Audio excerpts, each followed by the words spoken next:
Why are tires black?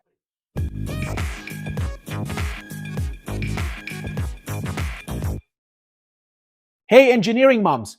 Today we're going to answer a question you may have never asked, but that has a surprising answer with a lot of engineering behind it. Look at any car, motorcycle, truck, or even airplane. What do all these machines have in common besides wheels, tires, and what color are they? Black. Almost invariably. But have you ever stopped to think why on earth tires are black? It's not just a matter of fashion or aesthetics. Actually, the black color of tires is one of the biggest materials engineering secrets behind their durability, performance, and above all, safety. It's a fundamental element that transforms natural rubber, which isn't even black, into a robust and resilient component, capable of withstanding a wide range of conditions.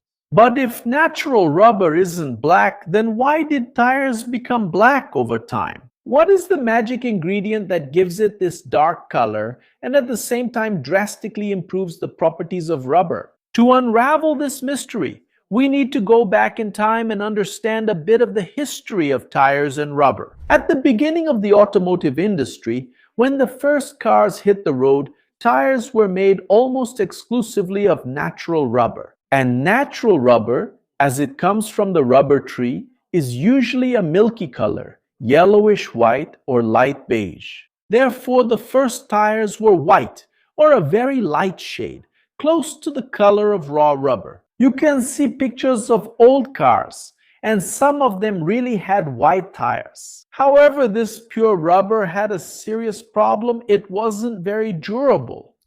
It wore out quickly, was vulnerable to degradation from sunlight and heat, and didn't offer the necessary resistance for the increasing demands of vehicles. They lasted only a few kilometers. That's when engineers and chemists started experimenting with additives to improve the performance of rubber. And what was the revolutionary additive that changed the history of tires and made them black? The answer is negro de fumo, or as it's more commonly known in English, carbon black. Introduced in tire manufacturing around 1910, carbon black is basically a finely powdered form of carbon produced by the incomplete combustion of heavy petroleum products. It's not simply a dye, but a material that integrates into the structure of the rubber. But how does carbon black, a simple black powder, manage to transform rubber so remarkably?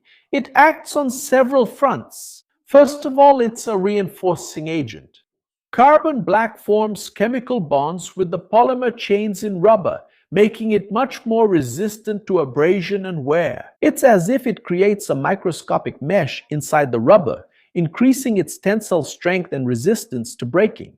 Without carbon black, the tire would last only a fraction of the time it does today. Secondly, carbon black increases heat dissipation.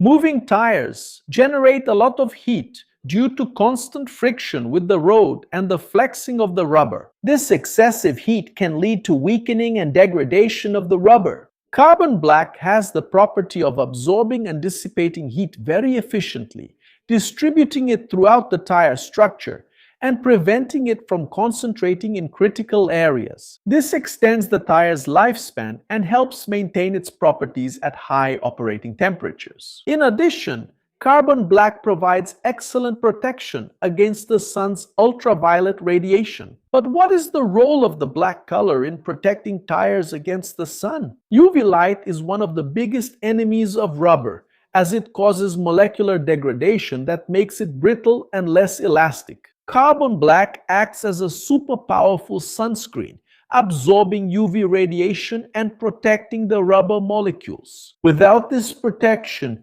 tires would crack and deteriorate quickly under sun exposure. Tires with other colors, without carbon black, would have their lifespan drastically reduced if exposed to the sun for long periods. So, It's the combination of these factors like structural reinforcement, heat dissipation, and UV protection that makes carbon black an indispensable component in the manufacturing of modern tires. It's estimated that it can increase the lifespan of a tire by up to 10 times compared to pure rubber. This improvement in durability and performance made it an industry standard, and the black color is a universal characteristic of tires. But what if someone wants tires in other colors? Is it possible to have tires that aren't black?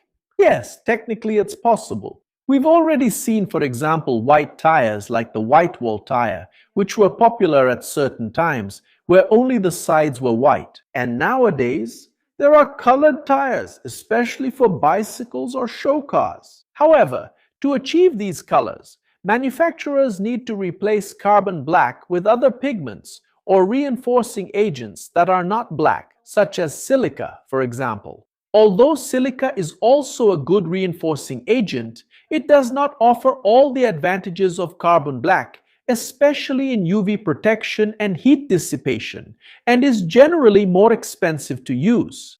This means that colored tires are usually less durable, more expensive, or have compromised performance compared to conventional tires. If you've made it this far and enjoyed the video, make sure to subscribe if you haven't already, leave a like, and turn on the notification bell. And if you find our content interesting, consider becoming a member to help us keep producing content here on the platform and be mentioned in our videos. And if you're curious to learn more about the courses we recommend, scan the QR code here on the side or use the link in the video description to access several opportunities to develop various skills that will make a difference in your career. And what about you? Have you ever stopped to think about why tires are black? Or maybe you know of a colored tire with an interesting story. Leave it here in the comments because I want to know. On the side, there are 2 interesting videos you should watch to expand your knowledge and satisfy your curiosity. And if you want to support us, leave a like, subscribe to the channel, turn on the notification bell, and consider becoming a channel member. That's it, engineering enthusiasts. Sending a big hug, and I'll see you in the next video.